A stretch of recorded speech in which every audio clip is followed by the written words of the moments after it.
Welcome to the StorySpire podcast. I'm Mary R. Snyder.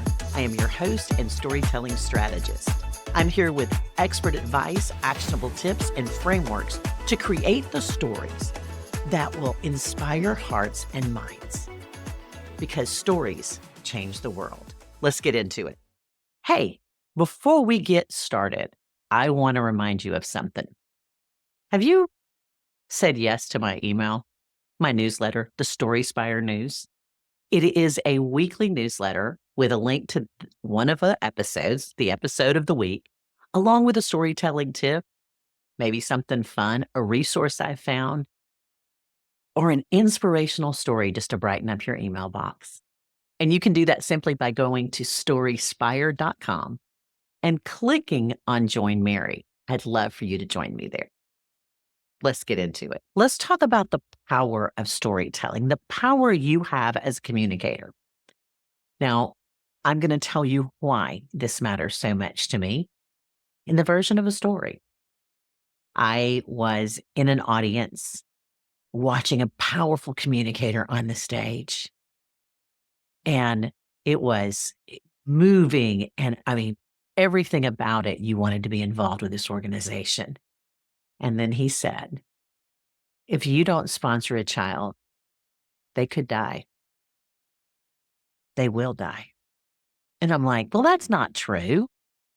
If I don't do it, then I'm going to kill a child. And that was what he made us believe. Now, was that true? It absolutely wasn't. It was manipulation. It made me so mad because the truth is, he held that audience in the palm of his hand. He didn't need to manipulate us. We were already inspired to take action. That happened a long, long time ago.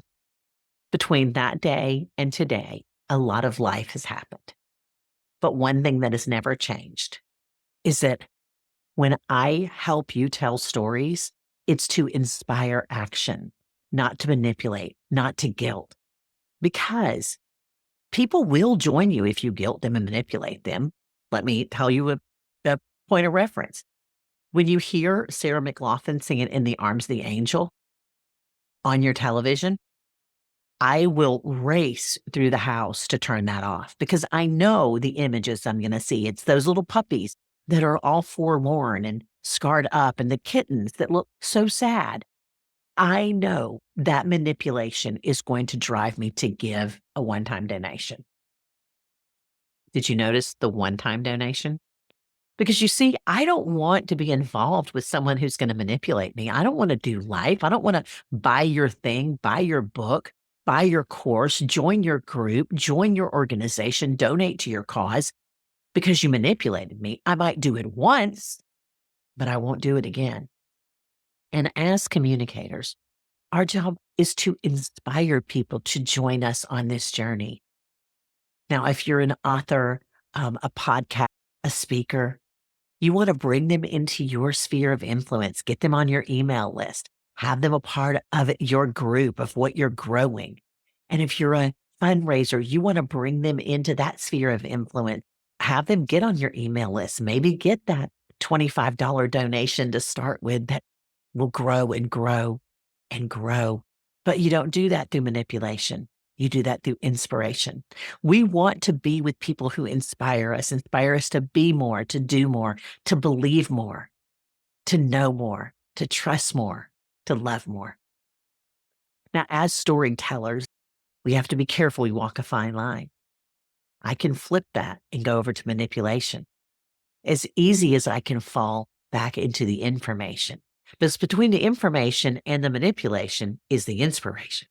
Enough information to inspire you, but not so much that I manipulate you, not a twisting of if you don't sponsor this child, they will die, because that's a twisting of the information. That's not what we do here. Over the last many years, I have been working with nonprofits and speakers, and I left the nonprofit sector to go out on my own full time and to create the work I do with Impact with Story, all through the Mary R. Snyder website.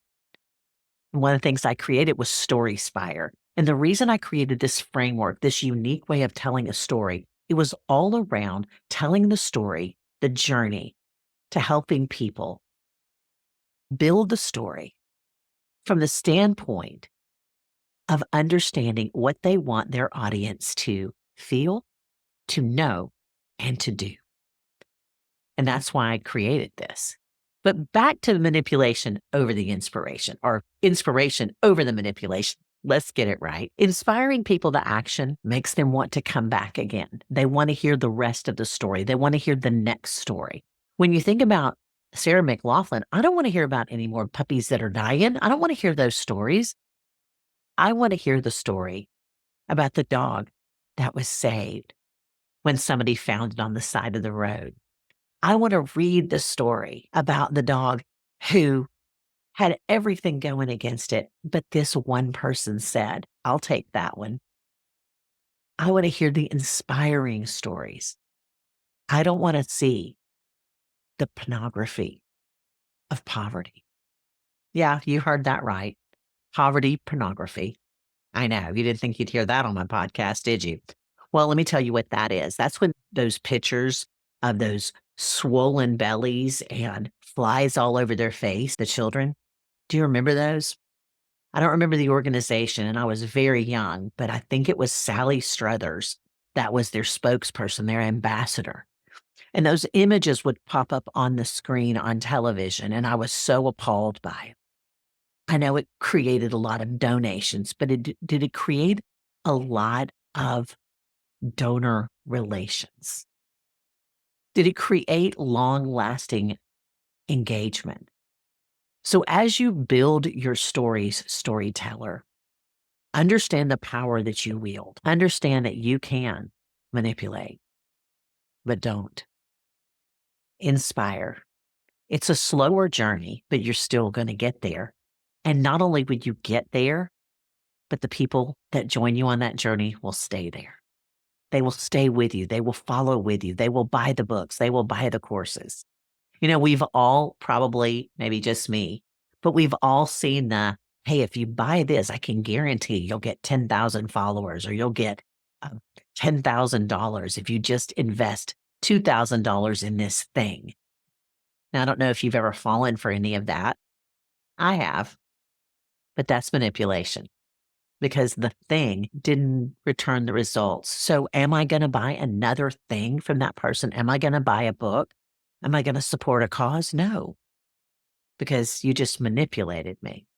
Now, we probably don't go quite that far as storytellers and speakers, fundraisers, but you can. You shouldn't. So this week, I want you to really think about your stories. And are you telling the information to inspire? Are you telling the information to inspire somebody to see how they can live life differently, how they can make a difference, how they can have greater meaning? Because that's inspiration. That's not manipulation. All right. You have a great rest of your day. I look forward to seeing you back here next week. Bye for now.